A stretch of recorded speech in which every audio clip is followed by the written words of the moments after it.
हाय दोस्त, कैसे हैं आप लोग। उम्मीद है कि आप लोग सब सही होंगे, अच्छे ही होंगे।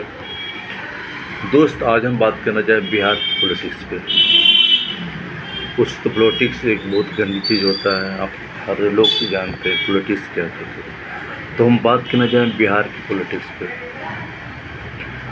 कुछ दिन पहले बिहार के पॉलिटिक्स में एक नया भूचाल आया है, एक नया देखने को मिला है।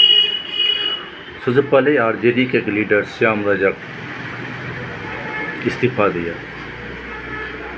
जब श्याम रजक इस्तीफा दिया तो उन्हें पार्टी पर एक गंभीर आरोप लगा कि पार्टी के गतिविधियों पर आरोप लगा। पार्टी का उसका जो संचालन है अब लालू जी का ही नहीं है, वो तेजस्वी यादव देख रेख करते हैं। चलिए भाई, वो ठीक है। दूसरी बात कि जब इनके इस्तीफा देने के बाद में सवाल उठा है कि भाई श्याम रजक कहाँ जाएंगे, तो मीडिया के अनुसार श्याम रजक चर्चा चल रही है कि श्याम रजक जदयू में मिलेंगे। उनकी नीतीश कुमार से बातचीत हुई है।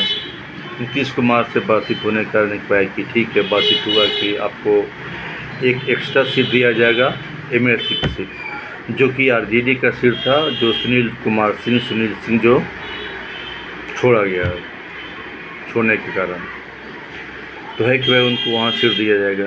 तो सवाल उठता है कि नीतीश कुमार श्याम रजक को क्यों ले रहे हैं, क्या रीज़न है। तो दोस्त, समझने की बात यह है कि श्याम रजक 2020 में जब चुनाव हो रहा था बिहार का, एमएलए चुनाव हो रहा था, तो उसमें श्याम रजक आरजेडी में था। तो नीतीश कुमार उसको इसलिए चाह रहे कि वह मिल के देखते हैं कि उसका राजनीति क्या था, क्योंकि श्याम रजक उसमें था। श्याम रजक उसके बारे में कुछ न कुछ जानते हैं कि राजनीति क्या था, किस राजनीति पे महागठबंधन आरजेडी चुनाव लड़ी थी बिहार में, जो कि इतना सिखलाया था। सबसे बड़ी पार्टी उभरी थी बिहार में। 2024 में चुनाव हुआ लोकसभा का, उसमें भी उस साथ में थे श्याम रजक। तो ये दोनों चुनाव का राजनीति और रणनीति क्या थे, उनको लेने का एक कारण था।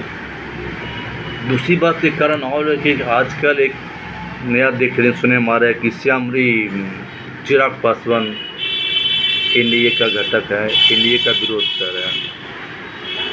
कुछ दिन पहले उसने मोदी का विरोध किया, जो कि मोदी का हनुमान कहलाते हैं। उसके लिए कुछ भी करने तैयार है चिराग पासवान। अभी जो बिल आया था उसके लिए विरोध किया, SC/ST का विरोध किया चिराग पासवान।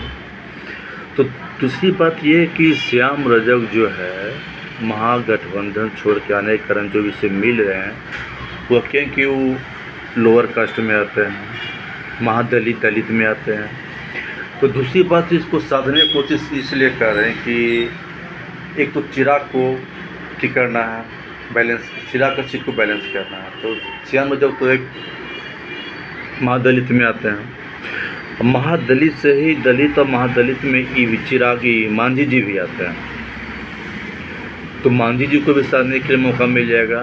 तो इसी के सहारे चिराग पासवान को हम साध सकते हैं, मांझी को भी साध सकते हैं, मांझी जी को भी साध सकते हैं। दूसरी बात ये हुआ। तीसरी बात की, जब लोकसभा चुनाव हो रही थी तो उपेंद्र कुशवाहा को हार गए थे यहाँ पे। तो हारने के बाद एक बयान आया था कि भाई कि समाज चौधरी के थ्रू की इनको राज्यसभा से इसको भेज दिया जाएगा सांसद। लेकिन हुआ क्या, तो उपेंद्र कुशवाहा भी खुश हुए, चलो भाई कि हम 4 साल के लिए फिक्स तो हो गया, सांसद बन गए, कुछ मंत्री बन जाएंगे, कुछ मंत्री पोस्ट मिल जाएगा, तो 4 साल की अपना लाइफ सेटल है। और बीजेपी लोग क्या खेल कर दिया है कि उपेंद्र कुशवाहा को 1.5 साल के लिए राज्यसभा भेजा जा रहा है, छोटा रिचार्ज। क्योंकि कुछ समय पहले ही तेजस्वी यादव कहे थे कि इनके बारे में, सन ऑफ मला जो हमारे मुख्य सैनिक कहा गया था कि आप छोटा रिचार्ज है, दारू छलियों को दिए नहीं, आपको दूसरा रिचार्ज नहीं मिलेगा। वही सेम पैटर्न इन पे बीजेपी अप्लाई किया और 1.5 साल तक इनको भेजा जा रहा है। 1.5 साल में फिर इनका बिहार में फिर चुनाव 2025 में, अक्टूबर में चुनाव बिहार में। उसके बाद फिर क्या है, चुनाव होने बाद तो इसको दूसरी बात तो क्या है कि सुनने जैसे मीडिया के थी चल रहा है कि उपेंद्र कुशवाहा को हरवाया गया है। सम्राट चौधरी उतना एक्टिव नहीं थे जितना एक्टिव उनको रहना चाहिए। एक भी फैक्टर है। दूसरी बात, अगर पीएम मोदी चाहते तो पवन सिंह बैठ जाते, जो एक्टर है भोजपुरी एक्टर का, वो बैठ जाते, बट उसने वो सभी नहीं किया। तो एक सब मिला जुला कर फैक्टर ये आ रहा है कि उपेंद्र कुशवाहा को हरवाया गया, जिसका इफेक्ट हम लोग बिहार में देख चुके हैं। यही आरजेडी का जो भी लालू जी है, कुशवाहा सीट बहुत टिकट दिए, 5-6 को दिए, उसमें कुछ जीते भी हैं, उमेश कुशवाहा भी जीते हैं। तो इसके लिए तो फिर हाँ, क्योंकि एक बीजेपी में सम्राट चौधरी भी कुशवाहा जाते हैं, उपेंद्र कुशवाहा भी कुशवाहा है। तो दोनों का इंटरनली जो भी हो, जैसे सुनने में इंटरनली उतना पड़ता नहीं है, पर पॉलिटिक्स है, हर कोई चाहता है कि हम बड़ा है अपने जातवाद के लिए, अपने जात के लिए, तो हो गया। तीसरी बात की ये हुआ कि जितना ना मान लीजिए, उनको एक अच्छा पोस्ट मिल गया, एक अच्छा मंत्री मिल गया, एक सेंट्रल में मंत्री हो गया। उनके बेटे बिहार में 2 मंत्री रखे हुए, वो तो शांत हो गया। वो जो भी आरक्षण का उसको सपोर्ट किया था, पब्लिक उसको बहुत अति विरोध कर रहा है, बट उसने मोदी की नीति को, सुप्रीम कोर्ट की नीति को सपोर्ट किया है। उसी कारण से चिराग पासवान ने विरोध किया है। तो जो चिराग पासवान इसका एगेंस्ट चल रहा है एनडीए का, मोदी जी का एनडीए, जो कि 2014 से 2024 तक कभी भी मोदी ने बोला कि एनडीए की सरकार है। वो हमेशा बोले कि बीजेपी का सरकार है, कभी भी नहीं बोले। लेकिन देखिए, जब से 2024 में मोदी जी का सीट घट गया, 240 सीट आया है, तब से उसने एनडीए का सीट बोलना शुरू कर दिया। एनडीए का घटक लेके चल रहा है, एनडीए का बहुमत सरकार है। तो जब से चिराग पासवान इसका अगेंस्ट शुरू किए, इसका एससीएसटी का विरोध किए हैं, तब से इनका जो प्रदेश अध्यक्ष है, वो सीधे जाके मिलते हैं पशुपति पारस से, जो चिराग पासवान का चाचा है। तो चिराग पासवान को चाचा से मिलने का कारण क्या है भाई? पशुपति पारस से वो चिराग को दिखाना चाह रहे हैं कि अगर आप हमारा विरोध कीजिएगा तो हम आपको जो चाचा है उसको मत ही करेंगे, मिला लेंगे, कि हाँ आपका डैमेज हो जाएगा। जो कि चिराग जो पशुपति पारस का कोई बिहार में वजूद नहीं है। रियलिटी यही भी, कोई फैक्ट है ये कि खुद अपना वोट, अपना इलेक्शन निकाल नहीं सकते हैं, अपना सीट निकाल नहीं सकते हैं, तो कोई बड़ी बात नहीं है। खैर, वो हो गया। दूसरी बात की प्रशांत किशोर, एक बहुत चर्चित चेहरा प्रशांत किशोर मिश्रा झा। अब दोस्त, प्रशांत किशोर को खुद उनके जो कास्ट के लोग हैं, उनको खुद अपना जात से नहीं मानते। प्रशांत किशोर को, पीके को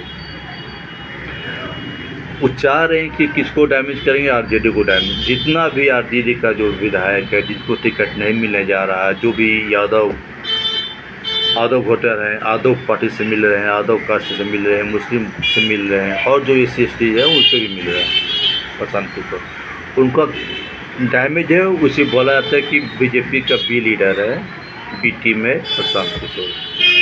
वो 2 अक्टूबर को अपना पार्टी बनाने जा रहे हैं, पार्टी का घोषणा करने जा रहा है। उनका कहना है क्या कि भाई बिहार में इन लोग क्या किया? सही बात है, आप क्या किए इतना दिन में? कुछ भी नहीं किया।